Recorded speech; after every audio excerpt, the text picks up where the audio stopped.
Our series on the pictures, well, designed and drawn by this Chinese-German Liu Yan, who's lived in Germany for many years.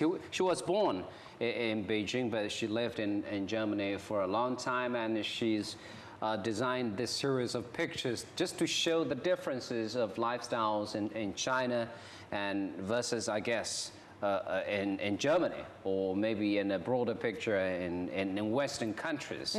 We've had several episodes on that, but so how many are we going to do? We'll just continue on and on.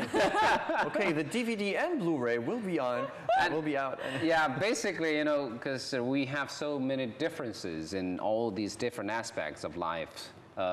Chinese, Western, and when we say Western, I mean it's a broad sense, but basically when we compare Chinese lifestyle with Western lifestyle, there are always the differences to talk about. Yes. So let's just get started with today's first picture. Well, I think I know what that is. So this looks like a sound graph. Yes. I would say Chinese people are loud, or the Western people are quiet. I think that is what it is, but it can be two things actually. Yeah. I think what it means is about Chinese people talking louder than most Westerners, which is a fact. On average. Which is on average definitely a fact. Yeah, it's relevant, but basically what it says is in restaurants. Oh, it's even more a fact. Yeah, Chinese restaurants are loud. Heat and noise, 热闹. That's what, it comes back to that, you know. Yeah, I mean, exactly. Because we say this is, if you go to a restaurant to have a meal with our friends, and that's the moment, the relaxing moment, to enjoy yourselves, and, you know, talk to your friends and how loud it could be, and that's your moment, that's your place. Whereas with your friends. We actually think the same way, but the outcome is totally different. We think, well, this is a relaxing moment. We should have peace and calm. So we think in a restaurant, well, in France, what we are taught is when you talk in a restaurant, talk just as loud so that the person who's with you can hear you, but no make one else. sure no one around at the other tables can hear what you say. Maybe it's about the idea of the private space of each individual. Yes, I think that definitely has something to do with it. I don't think we have that tradition, at least not that strong. And basically this is more to do with the speaking habits of Chinese people. Speaking habits, and also, I mean, if this is specific to restaurant noise levels, I mean, like you were saying, you know, in China, if you go to a restaurant with friends or even family, it's a happy, joyous, almost festive occasion, whether or not it's a holiday. And a lot of times in China, how that kind of festive atmosphere is expressed is in noise. And also, you have to have the noise. One thing that a lot of Westerners, when they criticize this form of, and also the Chinese people who live abroad, very often, I wouldn't be surprised if this woman preferred the Western way too. She's living in the West. She might also be criticizing this, but we have to consider that in China most of the time, we invite a lot of people. And as we were saying in the previous show, maybe I invite you and Xiaojun, but at least if I invite you, you obviously can take your husband with you. And if I invite you, you obviously can take your wife with you without even telling me. I mean, sometimes you will tell me still by politeness or to be sure that I can make sure of the number of seats I book for. But in China, you will have more tables with at least 4, 5, 6, 7, 8 people, whereas in the West, we have a lot of small groups. So obviously... And you're standing anyway for receptions. Well, receptions is another thing. But obviously, Chinese people, if it's 2 of them, they're not going to be loud either. No, that's true. But, you know, there is the new development. I mean, it really depends on where we're talking about. Different styles of restaurants.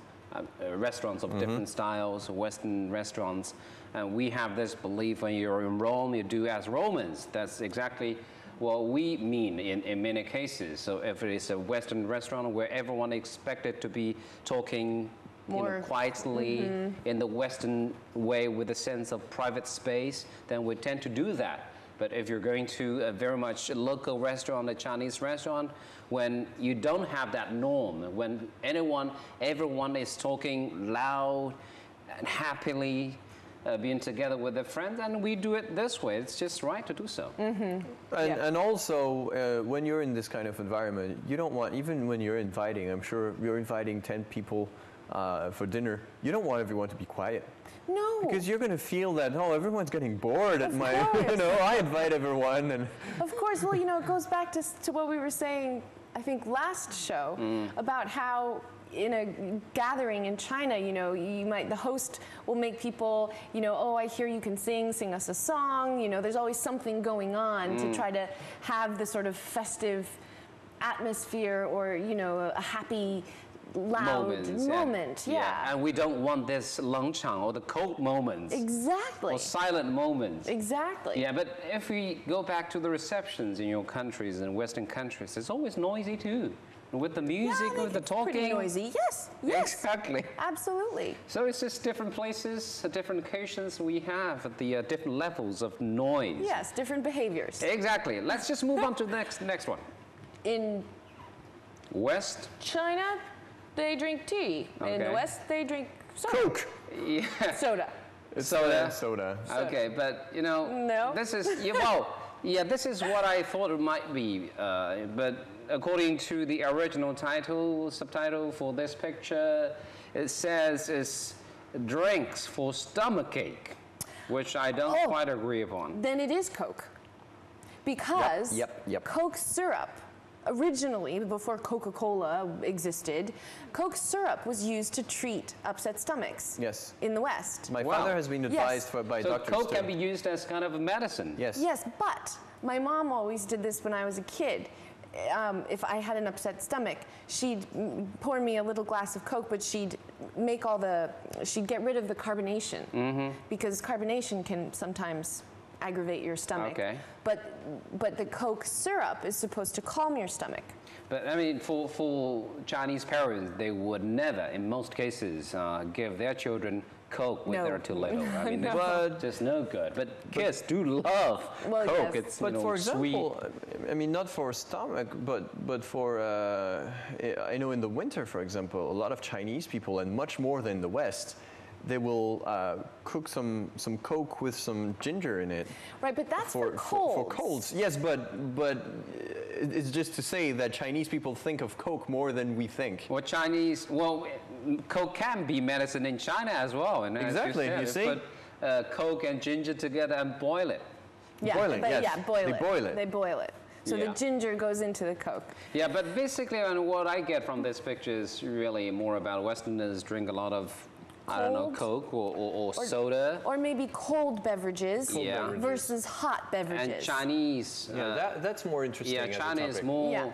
China is more a tea country. We drink a lot of tea, and there is a very interesting story. And basically, what drinks you would serve if a friend comes to visit you at your house. So in Japan, they wouldn't even ask. They serve, basically just tea. Give you tea. And in Western countries, you would ask, tea or coffee. Right, or I have A, B, C, D. What would you like? Exactly. And you would say tea or coffee. In Japan, in China, you would be asked, okay, what would you like? And the answer in many cases would be anything. Yeah, whatever's easiest. Or, Whatever, I'm okay. Yeah, 什么都行. It Doesn't sounds matter. easy and simple, but when you say anything, yeah, what exactly that is? And then there was actually a brand of ice creams that around 10 years ago came out with with an ice cream which Called name anything, or was whatever. anything. 随便.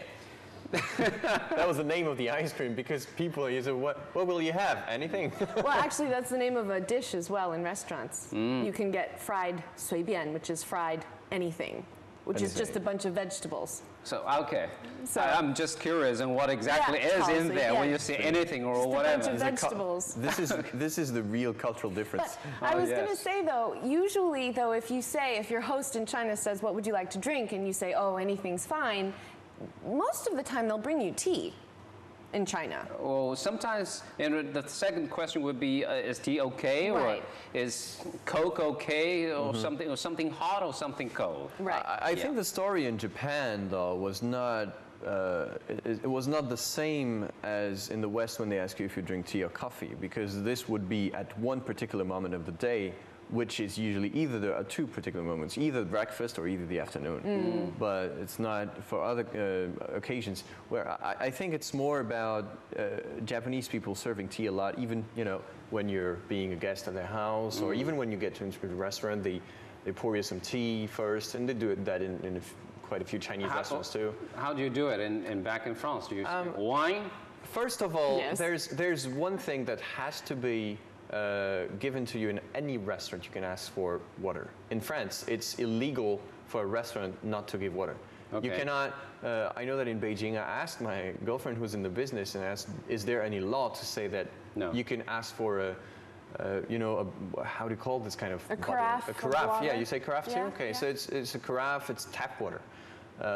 And in France, you can ask for tap water without paying for it. If they make you pay for it, it's illegal. You can always ask for hot water or warm Yes. water in Chinese. Boiled water. Yes, in Chinese restaurants, if you want your free water, it's boiled water. And my mother was telling me that it was because she loves tea. She drinks tea all the time in France too. And she was telling me that she was amazed at the fact that boiled water was free everywhere in China. She was saying that, I have my tea, my leaf tea. Can I have some hot water? Even when she goes to a tea house in France, she asks every time. They give a very, very small teapot, and it's on purpose.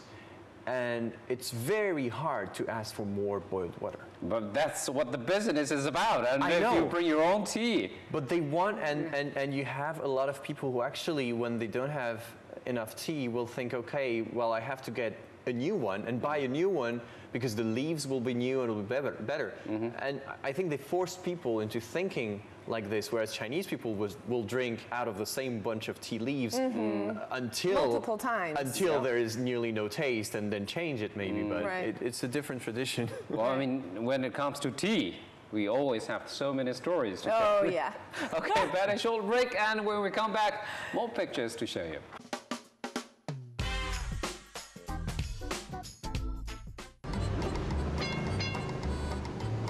Will you follow me? Oh. Will you follow me? What? Have you joined Dress Special Day? Wow. You? I will join Dress Special Day on 28th September. Support Dress Special Day on 28th September. Donate to the community chest.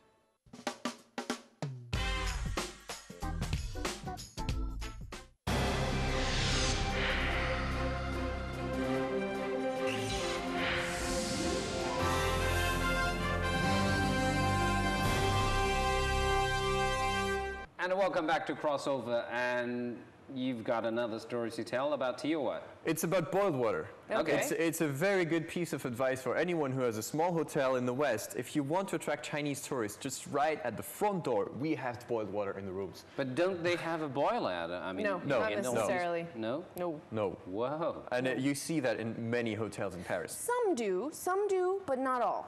Not all. Not all So the hotels. way Boiled to water is so important for Chinese people. Last time I told this story, it was I was with my friends at the Paris airport, and we were, hungry and wanted to have something Chinese. It's the instant noodles.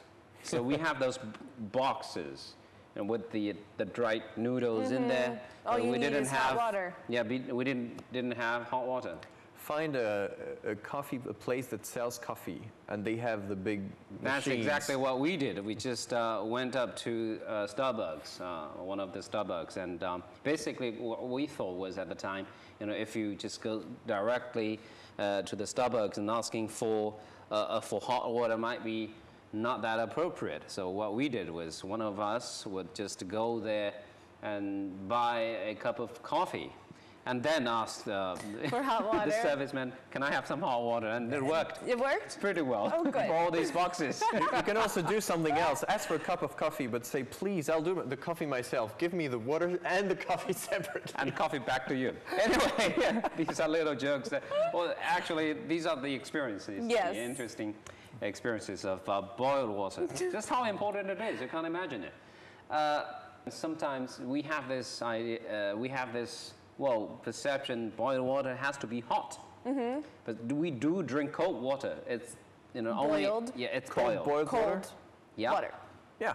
In summertime, we do drink cold water, so it's not always hot water, not always hot boiled water. But it's not always full of ice. No. You know, that's a big difference in the States. We If you don't- ask we for a don't glass actually. of water, it's full of ice. It's so cold you can't drink it. No. And maybe the ice So- was once boiled water that they made. Okay.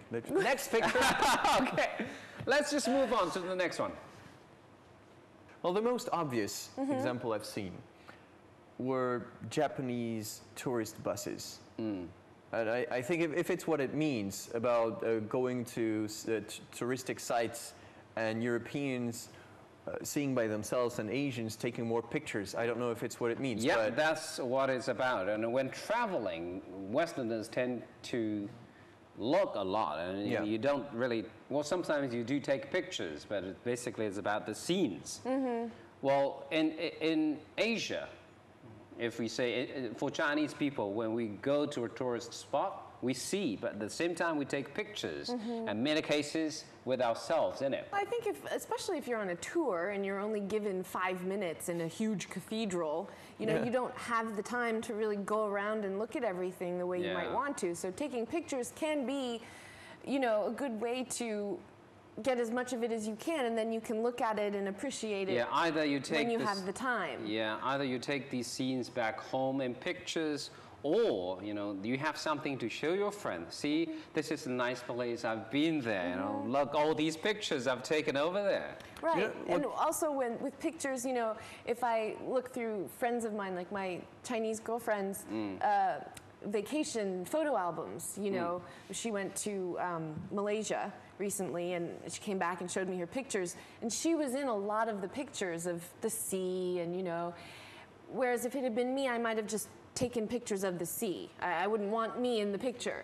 But, what she was saying to me was, she said, look, I stood there. I like to take people because when I'm at a very beautiful scenery, I think tons of people have taken this picture, and you can find it on the internet, and it's going to be a much more beautiful picture than better quality. Yeah, than whatever you take. Exactly, because they don't have professional Lanes.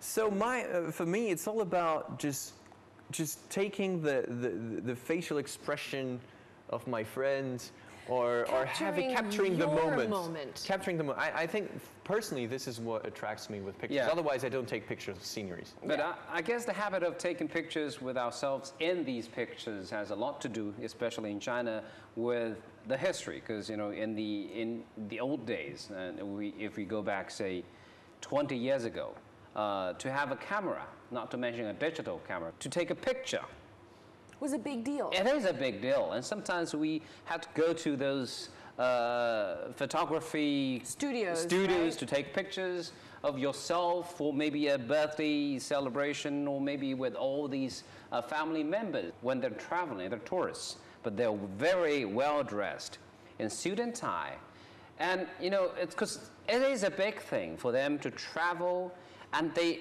want to look smart in the pictures. And sometimes it's not that comfortable, to walk long distance. But this has a lot to do with history. I was on the Great Wall last month, and there was a woman in a dress. It was a very hot day. In a dress, High heel pearl necklace, high heels, for Great Wall. climbing Badaling, which is the steepest part of the Great Wall, of the the tourist spots of the Great Wall. Was she taking pictures? Yes, she was. I mean, And it made me feel, at first I thought, oh my gosh, here's a woman wearing high heels on the Great Wall. And then I saw her, and she was with her husband, who was dressed very well, and then with their daughter, who was in a frilly dress and hair bows, and they were posing for pictures. Exactly. Look nice, though, with all the nice dress and high heels. We've talked about this before, and I just want to mention it.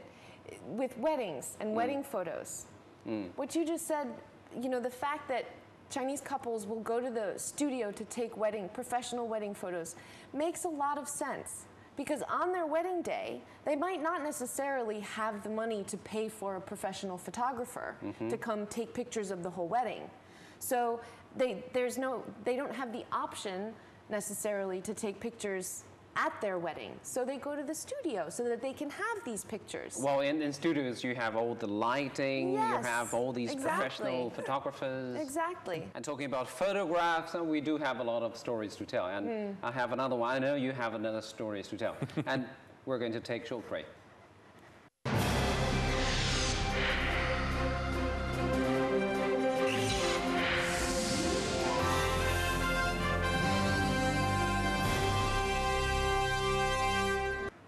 And welcome back to Crossover. So, your story first. My story. Well, there's something that we see more in China, I think.